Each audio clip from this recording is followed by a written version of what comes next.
il me semble important de préciser d'emblée que les réflexions dont je vous ferai part aujourd'hui sont essentiellement tirées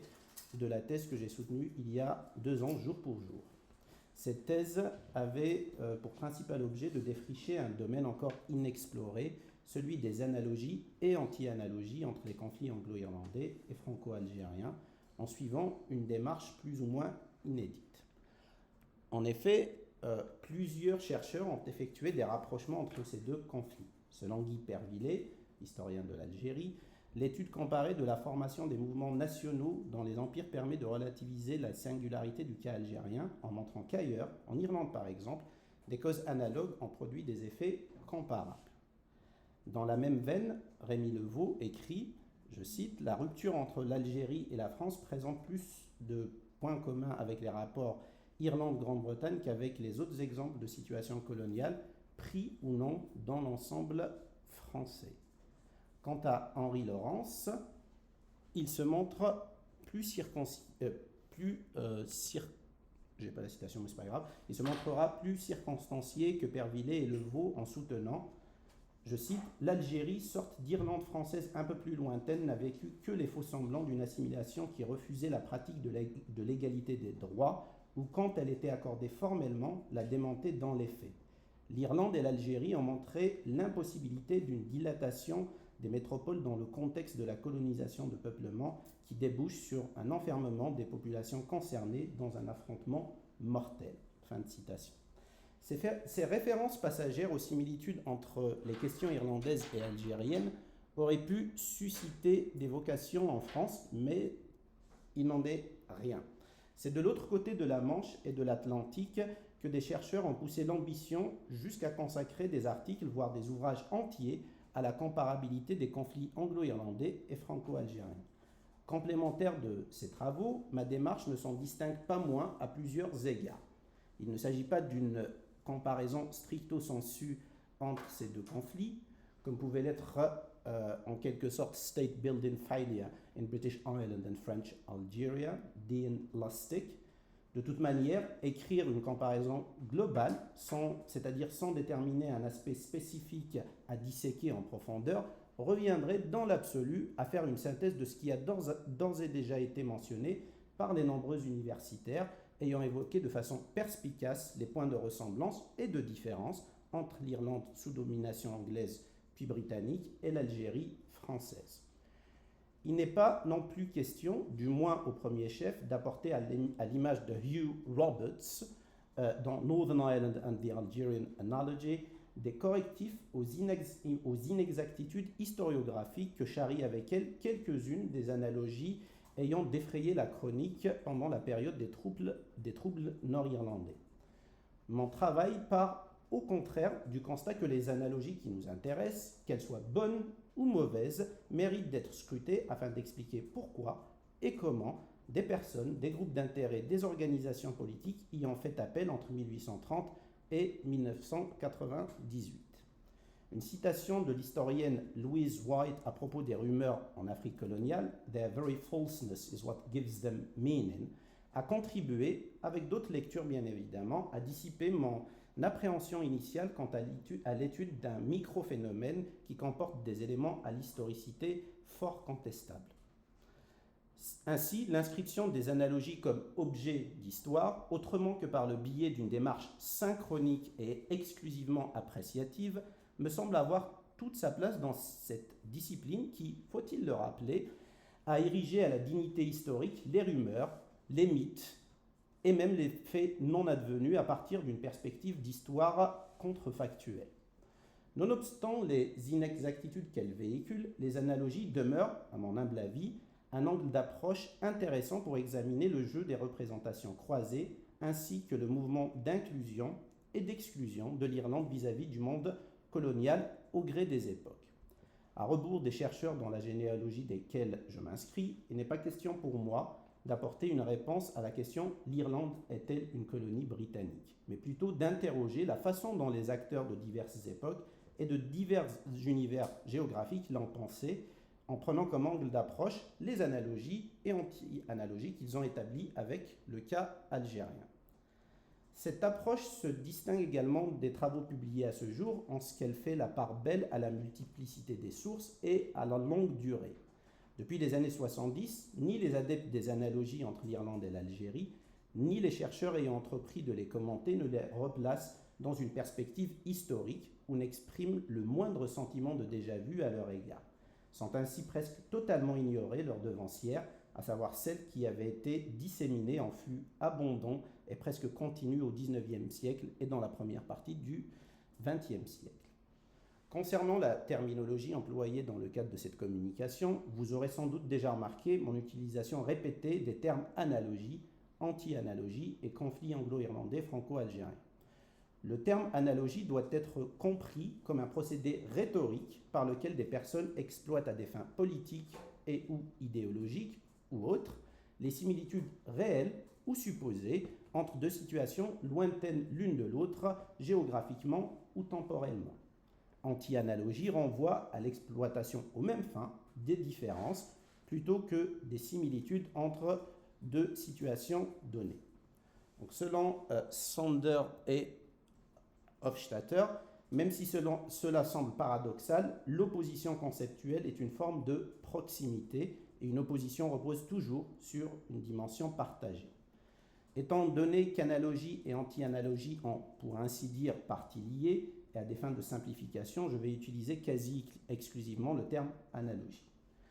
Quant à conflit anglo-irlandais et conflit franco-algérien, ce ne sont pas des termes à l'usage très répandu, mais c'est à dessein que j'ai choisi de les employer, car ils sont plus génériques, moins connotés que d'autres termes, certes peut-être plus répandus, peut-être plus courants, mais qui ont l'inconvénient de ne renvoyer qu'à un seul épisode de ces conflits, celui de guerre d'Algérie étant peut-être l'exemple le plus éloquent à cet égard. Le terme conflit anglo-irlandais et conflit franco-algérien, enfin, les termes conflit anglo-irlandais et conflit franco-algérien ont ceci d'intéressant qu'ils peuvent englober non seulement des conquêtes, des guerres, des révolutions, mais aussi des rapports de domination et d'antagonisme qui s'inscrivent dans le temps long. Typologiquement parlant, les analogies entre les conflits anglo-irlandais et franco-algériens sont majoritairement des analogies de proportionnalité, qui renvoient à un rapport d'égalité ou d'identité entre deux rapports. A est à B, ce que C est à D. Autrement dit, l'Algérie est à la France, ce que l'Irlande est à l'Angleterre. Ce sont aussi des analogies intercontextuelles, tant en ce qu'elles visent à mettre en parallèle des rapports entre pays situés dans des aires géographiques différentes, qu'en ce qu'elles sont utilisées dans ces mêmes pays à diverses périodes. Les analogies considérées sont également pour la plupart des analogies historiques, parce qu'elles reposent sur des précédents. L'antériorité de la question d'Irlande, problème aux origines multiséculaires, et la postériorité des troubles en Irlande du Nord par rapport au conflit franco-algérien ont stimulé la multiplication ainsi que la circulation d'analogies intercontextuelles à partir de 1830. Ce rapport d'antériorité-postériorité entre ces conflits a engendré un phénomène de double précédence qui a permis à maintes personnes de se référer, selon les époques, soit au précédent irlandais, soit au précédent algérien. La double précédence ayant elle-même engendré un double effet miroir, l'objet de cette communication est donc d'analyser comment Français et Algériens perçoivent le conflit irlandais, s'en inspirent, le représentent et s'identifient à ses protagonistes, et inversement, comment Britanniques et Irlandais perçoivent leur histoire commune à la lumière du conflit franco-algérien. En tant que processus qui consiste à s'identifier à l'autre, le recours à des analogies favorise et est favorisé par le transfert d'expériences et d'idées d'un contexte à l'autre, rendu possible par la circulation d'œuvres littéraires et cinématographiques. Cette circulation, loin d'être à sens unique, au vu de la position intermédiaire qu'occupe chronologiquement la guerre d'Algérie entre les conflits anglo-irlandais et nord-irlandais, a alimenté l'exercice de l'analogisme et a permis que des rapports d'exemplarité s'établissent et s'inversent entre différents acteurs de ces conflits. Donc, quelle fonction les analogies entre les conflits anglo-irlandais et franco-algériens ont-elles rempli ? n'ont-elles servi qu'à étayer le paradigme colonial, comme l'ont martelé les quelques chercheurs qui se sont penchés sur cette question? Se sont-elles infléchies à travers le temps? Que révèlent-elles de la perception, de la représentation et de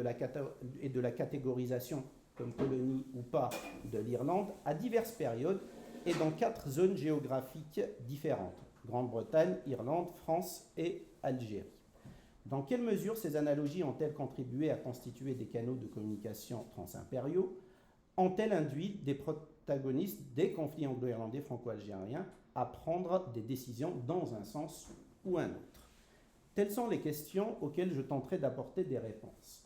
Afin de préserver l'approche diachronique qui sous-tend mon approche, ma méthode, je vais suivre un plan chronothématique en 3 parties consacrées aux questions relatives à la colonisation, au mouvement nationaliste et à la décolonisation, ainsi qu'aux troubles nord-irlandais. Donc, au XIXe siècle, les similitudes en termes de position paradoxale de l'Algérie et de l'Irlande, à la lisière entre empire et métropole, et en termes de relations conflictuelles entre États métropolitains, loyalistes et indigènes, ont été identifiés par les initiateurs de la colonisation française sans que les historiens étudient vraiment cette réalité. Tout au plus, ces derniers se sont-ils contentés d'en faire mention passagère? C'est le cas, par exemple, de Charles Robert Ageron, pour qui la formule « il ne faut pas faire de l'Algérie, il ne faut pas que l'Algérie puisse devenir une nouvelle Irlande » est un mot souvent répété dans l'histoire de l'Algérie. Lors de la conquête de l'Algérie, l'Irlande constitue en effet aux yeux des élites métropolitaines, des colons, de leurs adversaires opposés au projet colonial et des défenseurs des indigènes ou indigénophiles, un précédent sur lequel ils s'appuient, chacun le réaménageant selon sa propre perspective, pour défendre leurs idées respectives. En effet, dès les années 30, les pourfendeurs de la conquête de l'Algérie ont cité l'Irlande afin de signaler que tous les prodromes d'un échec de l'entreprise coloniale française étaient réunis: dépendance économique, révolte indigène, dépenses militaires substantielles et métropole anémiée sous l'effet de la conjonction de tous ces facteurs. À titre d'exemple, Amédée Desjobert, député et ferme opposant à la colonisation de l'Algérie sous la monarchie de Juillet, oppose son mécontentement de voir la France prendre le risque de s'enliser dans une crise politique et économique profonde à cause des pertes humaines et financières encourues par la conquête, à sa satisfaction de voir l'Angleterre ébranlée par les actions menées par des mouvements nationalistes, par des mouvements contestataires. 2 décennies plus tard, Émile de Girardin, éminent journaliste et homme politique, fondateur de la presse, propose une analyse dans la même veine. En 1968, dans un écrit hostile à l'œuvre coloniale française en Algérie, il écrit, je cite, « L'Algérie est à la France ce que l'Irlande est à l'Angleterre, un boulet tranchant dans le vif, supprimant le boulet. » Quant aux colons installés en terre algérienne, c'est leur opposition appuyée tant à l'absentéisme des grands propriétaires métropolitains qu'à la mainmise des militaires sur la colonie à une certaine période, donc avant 1870, qui les a poussés à recourir eux aussi à des analogies avec l'Irlande, pays ayant souffert de ces 2 mêmes fléaux qui auraient été, à les en croire, à l'origine de tous ces maux. Coutumier des analogies avec l'Irlande, Auguste Varnier, grand colon, pense que ce qui est le plus nuisible à l'Algérie demeure, je cite, la maladie de l'absentéisme, car elle place l'Algérie dans les conditions économiques de l'Irlande, produire des revenus au profit de parasites qui les mangent ailleurs. Les parasites sont clairement identifiés, puisqu'il affirme, plus loin, « On comprend que nous voulons parler de ces capitalistes qui possèdent les principaux immeubles de nos villes et de ces tenanciers de terre, la plupart absents, qui produisent ici le mal dont souffre l'Irlande, l'absentéisme mal souvent signalé et auquel une immigration sérieuse peut seule porter remède. » Par immigration sérieuse, il faut comprendre ici colonisation de masse, qui selon Varnier et d'autres, à l'instar du député Émile Barrault, permettrait un élargissement salutaire du domaine civil au détriment du domaine militaire. Les Français d'Algérie se posent donc en victimes du régime militaire, s'identifient implicitement aux catholiques irlandais et tentent ainsi de tirer profit de la solidarité qu'éprouve la France à l'égard de ces derniers pour bénéficier eux-mêmes de sentiments similaires de la part des élites décisionnaires en métropole. Dans une pétition de la commission algérienne,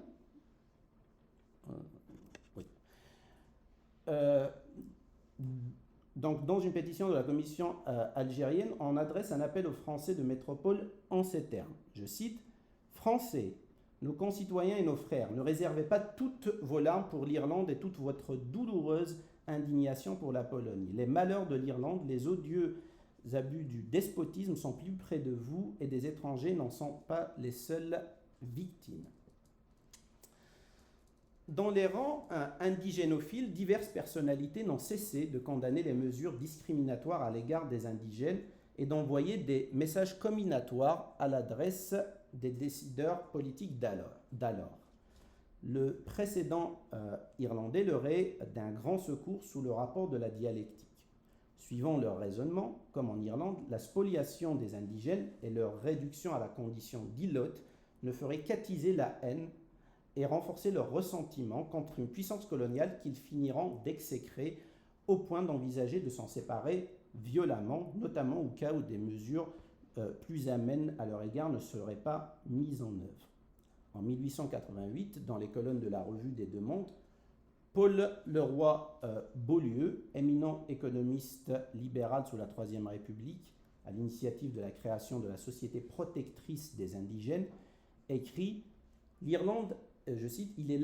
l'Irlande est là pour nous instruire. L'hostilité que les 6 millions d'Irlandais témoignent aux descendants des soldats spoliateurs de Cromwell et de Guillaume III est un terrible enseignement qu'une nation quelque peu judicieuse ne saurait dédaigner. »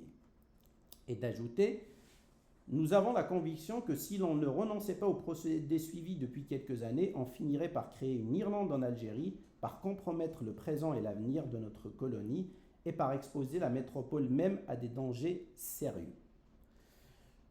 Plus catégoriques encore seront les termes employés par l'écrivain Urbain Goyer au début du XXe siècle. Selon lui, on a permis, je cite, à la racaille judiciaire de dévaliser totalement d'innombrables familles. Et par ce procédé, la France est en train d'attacher à son flanc une Irlande affamée, ulcérée, aspirant à la vengeance. Sa réflexion ne se lénifie pas au fil du temps, puisqu'il affirme 2 ans plus tard « Un crime sans nom s'accomplit dans cette colonie française qu'est l'Algérie, l'extermination et la spoliation de toute une race par un vainqueur sans pitié. » Bien que les indigénophiles ne soient généralement rien de plus que des colonialistes dotés d'une dose de bonne conscience, on peut percevoir dans leur discours les soubassements de ce qui deviendra plus tard l'idéologie anticolonialiste. La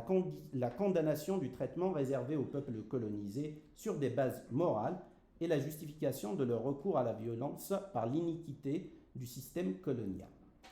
L'interpolation du conflit anglo-irlandais dans ces discours vise à leur donner plus de consistance et de portée. Ce choix rhétorique n'est ni anodin ni innocent. Rien de tel qu'une nation européenne qui suscite des élans de commisération en France pour convaincre des lectorats ou des auditoires acquis à l'idéologie coloniale de la nécessité d'obvier aux excès constatés en Algérie. Et rien de tel que l'assimilation des politiques de la France en Algérie à celle de la perfide Albion, ennemi héréditaire et rival à la fois continental et colonial, pour rendre l'argumentaire encore plus percutant et ainsi mettre les élites décisionnaires devant leurs propres contradictions. Car celles-ci ne prêchent pas d'exemple, c'est le moins que l'on puisse dire. Elles sont accusées de n'avoir aucun scrupule à reproduire en Algérie ce qu'elles reprochent à l'Angleterre de faire en Irlande. Les analogies, qu'elles soient indigénophiles, colonistes, sécessionnistes ou autres, revêtent donc une dimension anticipatoire et accusatoire dans le cadre des joutes politiques auxquelles prennent part les personnes qui en font usage. Dans un contexte où les acteurs de la colonisation font assaut d'analogisme, chaque groupe de pression incrimine l'autre et lui reproche de vouloir faire de l'Algérie une Nouvelle-Irlande et se voit incriminer à son tour au même motif. Alors que le contexte franco-algérien voit une pléthore d'analogies entre l'Algérie et l'Irlande venir se greffer sur les débats coloniaux, on ne peut pas en dire autant du contexte anglo-irlandais à la même époque, où elles apparaissent néanmoins de façon ponctuelle, eu égard à la porosité entre les deux contextes. Irlandais et Britanniques se tiennent en effet informés de l'actualité française et savent que la situation de l'Algérie est souvent évoquée en référence à celle de l'Irlande. En plus de relayer certaines de ces analogies dans la presse, d'aucuns s'emploient à les reprendre à leur compte et au service de leur cause. Pour les Irlandais, le temps est à l'anti-analogisme pro-colonial. Lorsqu'il s'agit d'évoquer l'Algérie, plusieurs organes de presse nationalistes offrent une tribune à des contributeurs qui louent les mérites de la politique coloniale française en terre algérienne, autant qu'ils dénoncent la domination de leur pays par l'Angleterre.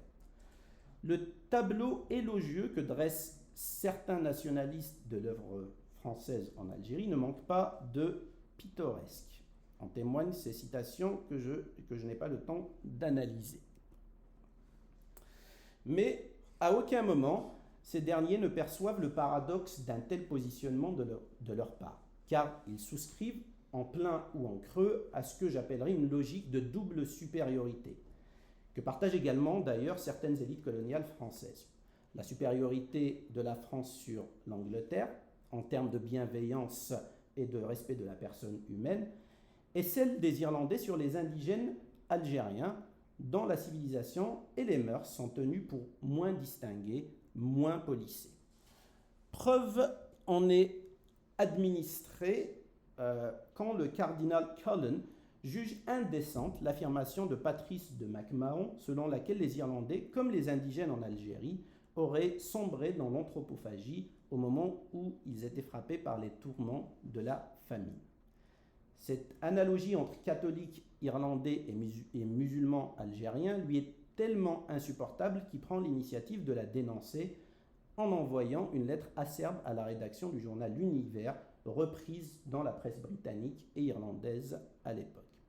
L'anthropophagie étant une pratique propre au peuple barbare, il est à la fois inimaginable que ses compatriotes aient pu s'y abaisser et indécent de colporter pareille calomnie à leurs propos.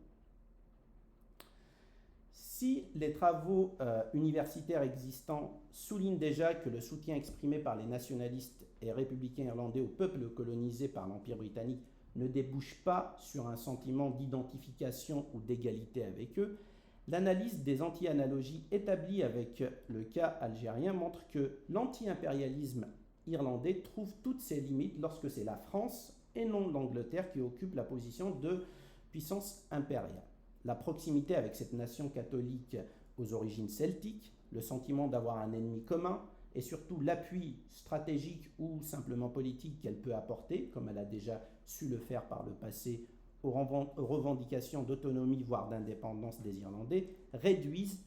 à néant la possibilité de toute autre attitude de leur part. Aucune considération éthique n'a pu contrebalancer l'importance de tels facteurs. Les exactions commises à l'endroit des indigènes algériens restent donc anecdotiques aux yeux des nationalistes irlandais, lesquels ne se montrent pas insensibles à la propagande française, notamment sous le Second Empire. Pendant les 2 premières décennies du XXe siècle, les références à l'Irlande diminuent de façon assez marquée, tant l'Algérie et l'Irlande semblent emprunter des voies divergentes.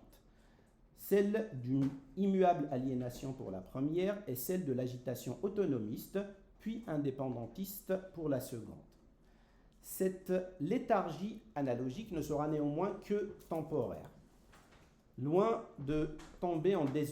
désuétude au XXe siècle, les analogies entre l'Algérie et l'Irlande ressurgissent et prolifèrent de nouveau à partir des années 20. En effet, comme prophétisé par le roi Beaulieu, l'indigénophilisme contestataire finira, pour ainsi dire, par passer le témoin à une idéologie dont l'objet n'est pas seulement de défendre les musulmans algériens contre les exactions de la France coloniale, mais de prouver que le meilleur moyen d'y parvenir consiste à se séparer de cette dernière, l'indépendantisme algérien. L'Irlande fait partie de ces références obligées, même lorsque celui-ci n'est encore qu'à l'état embryonnaire dans les années 20. Dans Nidal Irlanda, Ahmed Tawfiq al-Madani dit toute son admiration de la révolution irlandaise dont il espère qu'elle fera des émules partout dans les empires coloniaux. Quant à Messali Hadj, secrétaire de l'Étoile nord-africaine, première organisation à porter la revendication d'indépendance de l'Algérie, il s'efforce de faire admettre à tous ses interlocuteurs que les problèmes relatifs à l'Algérie ne relèvent pas des affaires internes de la France, mais sont incontestablement d'ordre colonial. Pour ce faire, il évoque les similitudes qu'il perçoit entre l'Algérie et l'Irlande et s'emploie à déconstruire le mythe colonial selon lequel les peuples dominés seraient nécessairement dénués de civilisation. D'outils de légitimation révolutionnaire, les analogies avec le précédent algérien se muent en instruments de propagande diplomatique à l'échelle internationale, notamment au plus fort de la guerre d'Algérie. Que ce soit à l'ONU ou en Irlande, c'est à grand renfort d'analogies de ce type que les représentants afro-asiatiques et ceux du GPRA tentent de s'attirer les bonnes grâces des officiels irlandais et plus généralement de tous les délégués de pays susceptibles de reconnaître en la lutte du peuple algérien pour l'autodétermination le souvenir de celle qu'ils ont eux-mêmes menée. Ne rendre compte que de ces deux fonctions analogiques, légitimation révolutionnaire et propagande diplomatique, c'est toutefois faire l'impasse sur les discussions au sein du mouvement national algérien autour des considérations stratégiques et politiques de la révolution anticoloniale, au cours desquelles se sont parfois insinuées des références à l'Irlande. Beaucoup de nationalistes algériens de la première heure se sont pris de passion pour l'histoire de cette nation subjuguée qu'ils ont découverte soit dans les milieux communistes qu'ils fréquentent, soit à l'école coloniale par le truchement d'enseignants engagés à l'instar de François Châtelet et d'André Nouchi. Durant le congrès du PPA-MTLD à Bellecour en 1947, puis lors de la conférence organisée par l'état-major de l'organisation armée dans le cadre du stage ayant eu lieu en janvier 1948, ou encore dans les lignes du rapport Zedine rédigé par Ait Ahmed, qui deviendra plus tard l'un des chefs historiques du FLN, l'expérience irlandaise est citée d'abondance, tant comme exemple que comme contre-exemple. Au chapitre des éléments pour lesquels les indépendantistes algériens se prennent d'intérêt, il faut mentionner la possibilité d'une jonction entre lutte armée et engagement politique, y compris à l'Assemblée nationale. La mobilisation de la diaspora et l'exportation de la lutte en métropole impériale, les erreurs commises par les insurgés de Pâques en 1916, notamment leur impréparation au niveau stratégique et le soutien populaire qui leur a fait défaut, ainsi que le traité anglo-irlandais. Les membres du FLN, à l'instar de Reza Malek, porte-parole de la délégation algérienne aux accords d'Évian, ou encore Ben Youssef Ben Khadda, président du GPRA, donc ces membres du FLN ont fait de l'antipartitionnisme l'un de leurs articles de foi, non sans évoquer en guise de justification l'Irlande, morcelée puis meurtrie par les affres de la guerre civile, par suite de ce que l'on considère n'être rien d'autre qu'un marché de dupes conclu en 1921. Si négative qu'ait pu être l'appréciation qu'ont faite les nationalistes algériens des erreurs commises par le mouvement national en Irlande, celle-ci continue néanmoins d'incarner la vaillante petite nation ayant réussi à vaincre l'ogre anglais pour reprendre les termes du manuel du militant algérien publié en 1962. En d'autres mots, malgré le désir exprimé de ne pas répéter les fourvoiements des nationalistes partitionnistes, l'Irlande garde son statut iconique de nation révolutionnaire dans l'imaginaire indépendantiste algérien. Dans la sphère politique française, le XXe siècle signalera une rupture dans le maniement des rapprochements entre l'Algérie et l'Irlande, les élites ayant généralement donné la préséance aux oppositions plutôt qu'aux analogies jusqu'à la fin des années 50. Donc, des hommes politiques de premier rang, dont des ministres et des représentants diplomatiques, à l'image de l'ambassadeur de France à Dublin, Jacques de Blesson, livreront une campagne de contre-propagande anti-analogique destinée à couper court au parallèle établi entre le combat mené par le FLN et celui des Irlandais dans les années 10 et 20. Pour eux, ces deux combats n'ont rien en commun, car le premier est tout au plus une guerre civile se déroulant sur le territoire français, l'Algérie comprise, alors que le second était une guerre de sécession menée par un peuple contre son envahisseur multiséculaire, à savoir l'Angleterre. Autrement dit, le nationalisme irlandais est légitime et le FLN, organisation terroriste aux méthodes scélérates, ne saurait prétendre à la considération dont bénéficie l'IRA, comme vous pouvez le voir dans cette citation. Toutefois, l'opposition aux analogies avec le précédent irlandais laissera peu à peu place à un processus de réappropriation à l'approche des négociations d'Évian, quand verront le jour plusieurs projets de partition à l'initiative desquels se trouve l'un des plus proches conseillers de De Gaulle, en l'occurrence Alain Peyrefitte. Celui-ci prône dans quelques-uns de ses écrits ce que ses prédécesseurs en la matière ont dénommé la solution irlandaise, à savoir la partition et le maintien d'un reliquat d'Algérie française. Jusqu'à la première moitié du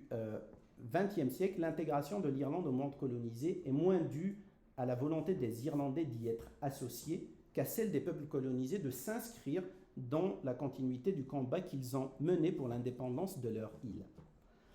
En Irlande, c'est à la faveur du changement de conjoncture à l'échelle internationale produit par la décolonisation qu'interviendra un revirement de posture, d'abord dans les cercles imprégnés d'idées socialistes, communistes et républicaines, puis dans certains autres pans de la société irlandaise. Ce réalignement est destiné à répondre aux exigences d'une époque d'incandescence nationaliste et anticolonialiste qui suscite chez les républicains irlandais des espoirs quant à la poursuite de leur révolution jusqu'à la réalisation de ses desseins ultimes, la réunification de l'île et la reconquête d'une souveraineté économique et politique perdue. Pour ce faire, il leur était impératif de ne pas se mettre en marge du processus de décolonisation et de créer des liens de fraternité avec des peuples aux aspirations similaires. Dans ce contexte, plusieurs membres du Sinn Féin et de l'IRA, Sean Cronin, Donald Donnelly, Sean McStuyfein, ont témoigné que les militants républicains étaient au fait de ce qui se déroulait en Algérie. Autre temps, autre mœurs, non seulement ils se montrent solidaires de la cause indépendantiste algérienne, s'émeuvent des atrocités qui sont perpétrées par la France durant la guerre, le bombardement de Sariyat Sidi Youssef en particulier, mais ils s'identifient aussi aux prisonniers indépendantistes incarcérés dans les prisons coloniales, avec lesquels ils sont convaincus de ne faire qu'un. Au-delà des milieux militants, les correspondances entre l'ambassade de France à Dublin et le Quai d'Orsay montrent combien il est difficile pour la propagande française de gagner du terrain en Irlande, notamment à cause des analogies que les Irlandais ne peuvent s'empêcher de dresser entre la guerre d'Algérie et la lutte d'indépendance, entre le FLN et l'IRA, ainsi contre les pieds noirs et les loyalistes ulstériens. Mais dans les sphères de l'État, la conversion à l'idéologie anticoloniale se fait plus lente et moins absolue. Les officiels irlandais sont de manière générale des anticolonialistes d'observance moins stricte que les républicains adeptes de la lutte armée. Les positions parfois contradictoires de la jeune République d'Irlande sur la question algérienne aux sessions de l'Assemblée générale des Nations unies sont là pour en faire foi. Elles sont symptomatiques d'une nation tiraillée entre diverses sensibilités. Anticommunisme pro-américain, solidarité occidentale et catholique, francophilie, anticolonialisme et défense du droit des pays dominés à l'autodétermination. Les quelques abstentions et votes pro-français à l'ONU, la non-reconnaissance du GPRA, gouvernement provisoire de la République algérienne, ainsi que le travail de contre-propagande anti-analogique effectué par des francophiles indiquent la survivance chez certains Irlandais d'une tolérance complice envers le colonialisme français. Mais dans l'ensemble, il me paraît plus opportun de parler de prépondérance d'un anticolonialisme contenu, comme peut en témoigner la perméabilité toute relative à la propagande française. Il arrive que l'Irlande assume des positions fortes par pur opportunisme ou par dogmatisme anticolonial sans se soucier des répercussions sur les relations franco-irlandaises et des réactions de ses alliés occidentaux. D'une part, l'opposition exprimée dès 1955 par les représentants de l'Irlande au principe d'incompétence soulevé par la France pour empêcher toute discussion sur la question algérienne à l'ONU n'est pas désintéressée. Elle procède de l'envie que ce cas fasse jurisprudence afin de pouvoir porter celle de l'Irlande du Nord devant cette même organisation sans se voir opposer l'argument selon lequel elle serait une partie indivisible du Royaume-Uni et donc une affaire interne. D'autre part, quand Frank Aiken proclame tout haut le soutien de son pays au principe de l'autodétermination, c'est le premier diplomate occidental à le faire, il le fait par conviction et sans tenir compte de l'exaspération des diplomates français qui ont boycotté son discours. Dans l'éventail des positions prises dans un sens comme dans l'autre par l'Irlande sur la question algérienne demeure une constante. Ces représentants les ont souvent expliqués et étayés par la mobilisation d'analogies avec le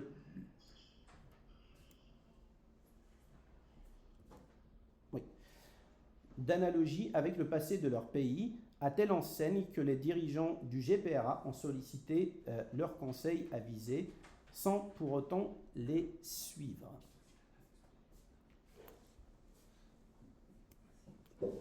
Entre 1968 et 1998, plusieurs personnalités, un Premier ministre, Harold Wilson,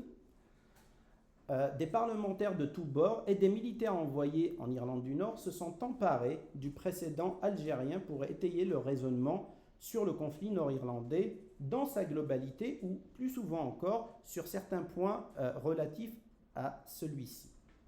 Ce que Harold Wilson appelle lui-même la solution algérienne, également connue sous l'appellation de solution gaullienne, est un thème récurrent dans les sphères politiques et médiatiques à cette période. Des Britanniques situés à gauche de l'échiquier politique, à l'image de Martin Flannery et de Jeremy Corbyn, se sont efforcés de convaincre leurs interlocuteurs ou leurs lecteurs de l'inanité de la répression militaire, le conflit n'ayant à leur sens d'autre issue que la réunification de l'île d'Irlande. D'autres, qui militent parfois dans les mêmes cercles, souvent travaillistes, s'inscrivent en faux contre la logique répressive de Downing Street et de l'armée de Sa Majesté à des fins inverses. Selon eux, il est primordial que les institutions respectent à la lettre les droits de l'homme si le Royaume-Uni veut se donner toutes les chances de conserver l'Irlande du Nord dans son giron. Car ne pas réfréner ses ardeurs belliqueuses, c'est précisément reproduire les erreurs de l'armée du général Massu en Algérie et donc faire le jeu des provisoires qui, de cette manière, seraient en mesure de dénoncer les crimes commis à l'encontre des Irlandais devant la communauté internationale. Dans ces circonstances d'effervescence politique, presque tous les ministres et secrétaires d'État à l'Irlande du Nord ont été amenés à se prononcer contre les analogies avec la guerre d'Algérie, déclarées sans pertinence aucune en raison des dissemblances profondes qui séparent les deux situations. Ce qui les distinct, répétant à l'envi, tient à la majorité démographique que constitue la communauté protestante, à l'ancienneté multiséculaire de son implantation en Irlande du Nord, province située à l'intérieur des frontières du Royaume-Uni, ainsi qu'au fait que les normes de la démocratie n'y seraient pas enfreintes. Tous ces attributs distinctifs excluraient de fait le conflit qui a lieu dans cette province de la catégorie à laquelle appartient ceux de type colonial. La lecture, coloniale ou non, que l'on privilégie à propos du conflit nord-irlandais prédétermine, dans une certaine mesure, mais pas tout à fait, la posture affichée vis-à-vis des analogies avec le conflit franco-algérien.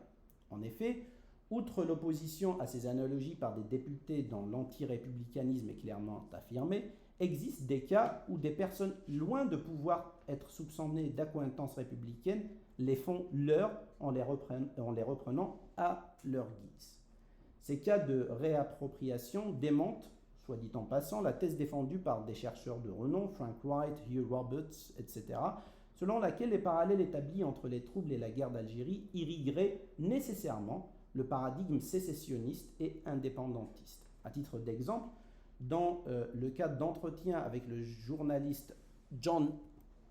Cole, des unionistes et loyalistes expriment leur appréhension d'un destin funeste similaire à celui des Pieds Noirs, non seulement à cause des menaces à peine voilées proférées à leur encontre, quelquefois par voie analogique par les républicains les plus radicaux, mais aussi parce qu'ils ressentent chez le gouvernement britannique les prémices d'une volte-face qui le conduirait à les abandonner, voire à les trahir, à la manière de Gaulle qui avait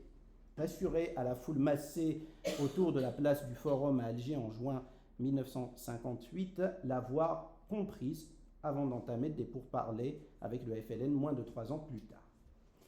La signature de l'accord anglo-irlandais en 1985 est venue cristalliser cette appréhension exprimée par certains de ceux qui se font les avocats de l'unionisme ulstérien d'une possible trahison britannique qui déboucherait sur un rapatriement des loyalistes en Grande-Bretagne. Les rapprochements analogiques entre le loyalisme ulstérien et l'attachement des Pieds Noirs à l'Algérie française sont néanmoins assez peu populaires dans les milieux protestants nord-irlandais, eu égard à leur connotation négative. Il est hors de question pour beaucoup d'entre eux d'être assimilés à des colons, qui plus est, grands perdants de l'histoire. Le recours ponctuel à des rapprochements de ce genre est donc dicté moins par un calcul politique que par la peur d'un scénario où les protestants seraient contraints à l'ignominie de l'exil forcé. Néanmoins, malgré ces quelques exemples de réappropriation, il y a en règle générale une certaine cohérence dans la répudiation du paradigme colonial et par voie de conséquence des analogies avec l'Algérie chez les élites britanniques et unionistes, exception faite de certaines sphères de la gauche travailliste et ou révolutionnaire, notamment pendant les troubles nord-irlandais. Comme en Grande-Bretagne, des livres, des reportages ainsi que des films à succès, la bataille d'Alger par exemple, permettent à un public irlandais plus ou moins large de s'initier sinon aux subtilités byzantines du conflit franco-algérien, du moins à ses grandes lignes. À peine les premières analogies avec la situation nord-irlandaise font-elles surface que des hommes politiques et des intellectuels de renom aspirent à en venir à bout par la mise en exergue des différences qui la distinguent de la guerre d'Algérie. C'est ainsi que l'universitaire controversé Conor Cruise O'Brien et le Taoiseach Garrett Fitzgerald deviendront les pires ennemis de ces analogies, qu'elles soient exprimées sous la plume ou par la bouche d'universitaires, de journalistes ou d'anonymes, dont la liberté de ton est tellement débridée que les militants républicains les plus enhardis n'auraient pas osé tenir, du moins en public, des propos aussi décomplexés, notamment sur le devenir de la communauté protestante dans le cadre d'une Irlande réunifiée. Ces militants, donc, quelle que soit la frange du mouvement républicain à laquelle ils appartiennent, ne sont pas sans connaître le précédent algérien que la plupart d'entre eux ont découvert en milieu carcéral à travers la lecture de l'œuvre de Frantz Fanon. L'appétence intellectuelle pour celle-ci tient au fait que son issue constitue le contre-miroir dans lequel se reflète l'échec des républicains à obtenir une indépendance totale, du moins au niveau de la souveraineté territoriale.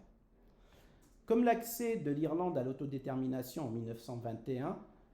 avait suscité de l'espoir chez les nationalistes algériens, l'indépendance de l'Algérie en 1962 a eu le même effet sur les républicains irlandais. Elle a en outre conforté leur conviction que la partition n'est pas une fatalité pour un pays habité par une large population loyaliste. Cependant, il n'y a pas d'approche consensuelle sur ce précédent et sur les parallèles établis avec la situation nord-irlandaise. Les officiels, au même titre que d'autres organisations se réclamant du socialisme révolutionnaire, s'en méfient même en raison de l'assimilation qui en découle des protestants à des colons, alors que de leur point de vue, le mouvement républicain gagnerait à les rallier à sa cause plutôt que de les pousser dans les bras de l'unionisme en abusant d'associations analogiques peu pertinentes. Chez les provisoires, qui à l'inverse des officiels ne croient pas à l'union sacrée entre les ouvriers issus des deux communautés en Irlande du Nord, l'assimilation des protestants, et plus particulièrement des loyalistes aux pieds noirs, peut prendre la forme d'une menace ou d'un avertissement par voie analogique. À leur assimilation à l'idée d'une Irlande réunifiée, à leur soumission à l'idée d'une Irlande réunifiée et libérée de toute contrainte institutionnelle vis-à-vis du Royaume-Uni, il n'aurait d'autre alternative que celle de quitter le sol irlandais ad vitam aeternam, quelle que puisse être leur résistance, pacifique ou armée, à l'aboutissement inéluctable du projet républicain. L'assassinat de figures du loyalisme ulstérien est même justifié en quelques occasions par le biais d'analogies avec le FLN, lui aussi ayant eu recours à l'élimination physique d'ultra de l'Algérie française. David O'Connell ne fait pas autre chose quand, en décembre 1981, il commente le meurtre prémédité du révérend Robert Bradford par des membres de l'IRA. Cependant, l'approche qui tend à uniformiser les manifestations pourtant polymorphes et évolutives du précédent algérien dans les discours républicains me semble trop simplificatrice. Il existe divers degrés d'adhésion à la thèse selon laquelle l'Irlande du Nord serait une colonie semblable à l'Algérie, et les protestants pareils aux pieds noirs, qui, à moins de tourner kazakh, connaîtront le même funeste destin, la valise ou le cercueil. Mais la façon dont sont exploitées les références à l'Algérie, la fréquence de leur mobilisation, ainsi que la perception des protestants, varie selon les évolutions que connaît la situation de l'Ulster, de l'Irlande du Nord pour être plus précis, entre 1968 et 1998. À partir des années 1980, et encore avec plus d'acuité dans la décennie suivante, la posture des provisoires, notamment sous l'impulsion de la nouvelle direction incarnée par Gerry Adams, s'infléchira de façon substantielle. La solution algérienne n'est plus à l'ordre du jour, et les théories de Fanon sont mises à assez bonne distance pour ne pas désobliger les unionistes protestants. Cette inflexion participe d'un processus de politisation des provisoires n'ayant eu d'autre finalité que celle de s'asseoir à la table des négociations à l'issue desquelles a été signé l'accord du Vendredi Saint. Donc pour conclure, replacer dans la longue durée et dans 2 voire 4 espaces, le paradigme colonial appliqué à l'Irlande, comme les analogies soumises à analyse, se caractérise par leur plasticité, étant donné qu'on y a recours selon les considérations du moment et des intérêts politiques de chacun. Mes recherches concluent à la pluralité des analogies entre l'Algérie et l'Irlande et à leur caractère labile. Autrement dit, elles sont de divers types et connaissent des mutations au contact d'environnements temporels et géographiques dissemblables. Parce qu'elles sont mises au service de causes différentes, voire parfois antinomiques, elles ne sont pas non plus unifonctionnelles, contrairement à ce qu'ont pu prétendre certains universitaires ayant examiné un échantillon restreint d'entre elles. Ces analogies se sont greffées sur les discours produits par tous les principaux groupes impliqués dans les conflits anglo-irlandais et franco-algériens, et même plus que cela. Elles tiennent parfois lieu, donc ces analogies tiennent parfois lieu d'armes rhétoriques dans le cadre des débats que se livrent les belligérants. Donc il ne m'est pas possible de restituer devant vous aujourd'hui tous les usages des analogies dont il est question, mais ce que je peux dire par contre, c'est que les recherches menées tout au long de mes années de doctorat concluent à la prévalence d'un réel opportunisme analogique. Les analogies peuvent être prescrites dans un contexte, proscrites dans l'autre, parfois par les mêmes mouvements politiques, les mêmes organisations gouvernementales, voire les mêmes personnes. Par exemple, Edmond Michelet, qui occupe les fonctions de ministre pendant la guerre d'Algérie, trouve toute comparaison avec l'Algérie sommaire sur le plan historique en 1957, à une période où le gouvernement français s'efforce de contrecarrer la propagande du FLN. Puis se dément en 1962 en avançant que le nationalisme algérien est aussi irréversible que celui des Irlandais. L'impression qui se dégage, c'est donc que les analogies sont tenues dans un rôle ancillaire et qu'elles sont malléables à merci. Mais ce n'est pas toujours tout à fait le cas, puisqu'elles sont également conditionnées par les imaginaires et les récits dominants. S'il est un point commun entre tous les praticiens de l'analogisme, c'est leur tendance à se mirer dans le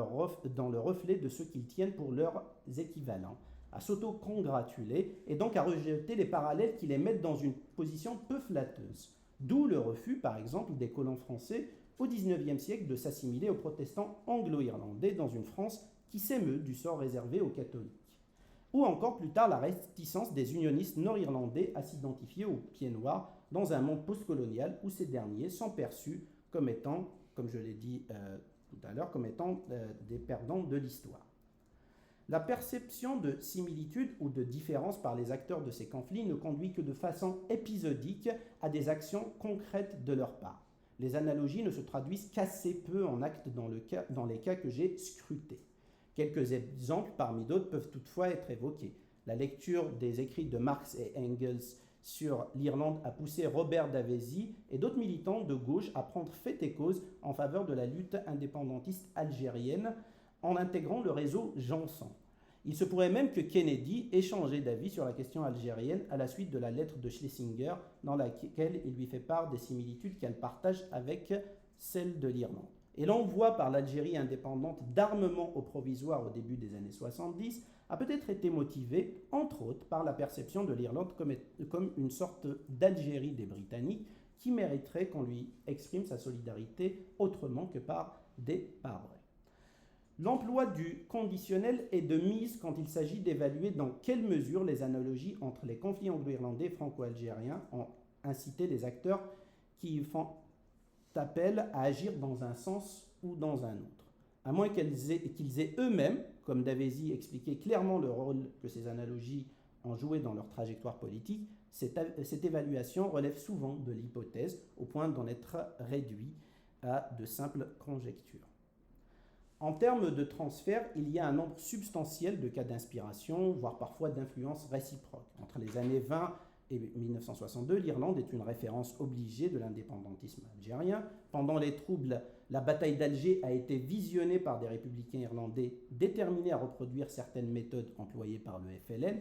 Ces derniers lisaient également Frantz Fanon, dont les écrits les ramenaient à leurs conditions réelles ou supposées de coloniser. Frank Kitson, commandant d'infanterie très influent à Belfast dans les années 70, a quant à lui emprunté à Roger Trinquier des stratégies militaires qu'il a mises en place en Algérie. Cependant, les interactions indirectes par le biais d'analogies et d'influences mutuelles sont bien plus nombreuses que les interactions directes. Plusieurs facteurs peuvent expliquer le nombre manifestement assez limité de contacts concrets entre les acteurs des conflits anglo-irlandais franco-algériens. En premier lieu, la non-simultanéité de ces conflits. Les déséquilibres temporels que j'ai décrits en introduction montrent que ces conflits ne sont pas tout à fait contemporains l'un de l'autre, car comme le rappelle à juste raison François Artaud, il ne suffit pas d'être du même temps pour être des contemporains. En second lieu, la distance géographique et la barrière de la langue. Les mots de l'illustre romancier algérien Kateb Yassine prennent ici tout leur sens. Je cite « Ma voisine de palier était irlandaise, elle savait que j'étais algérien. Faute de pouvoir parlaient, nous échangions quotidiennement des sourires où s'exprimait une vive complicité anti-impérialiste. Certes, la circulation des idées et des hommes, ainsi que les interactions qui en découlent, ont montré, en tout cas dans mon travail, l'existence de canaux de communication transimpériaux, de plus en plus importants à mesure que le temps s'écoule, à la faveur notamment d'évolutions technologiques qui ont permis une réduction de l'espace, pour paraphraser Fernand Braudel.